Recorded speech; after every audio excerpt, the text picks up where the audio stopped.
My garden update అనమాట. ఇదిగోండి కొత్తిమీర వేసాం కదా, నేను వేసాను, మీకు వీడియో చూపించలేదు, సారీ. ఇది ఆనియన్ చుట్టూరు కొత్తిమీర వేసాం కదా, కొత్తిమీర ఇలా ఉంది.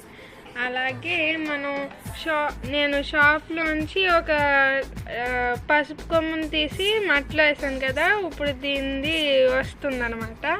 ఆ తర్వాత ఈ ఆనియన్ కూడా బాగా పెరుగుతుంది. అలాగే ఇదంతా కొత్తిమీర అనమాట. ఇలా ఉంది దీని పరిస్థితి.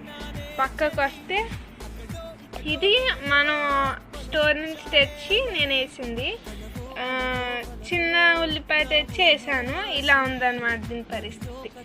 ఇప్పుడు ఇది నేను ఒక ఆనియన్ ఒక స్ప్రౌట్ అయిన ఆనియన్ పెడితే ఇది వచ్చింది కదా, ఆనియన్ పరిస్థితి ఇలా ఉందన్నమాట. ఆ తర్వాత స్ప్రౌట్ అండ్ గార్లిక్ పెట్టాను కదా, అది ఇలా ఉందన్నమాట.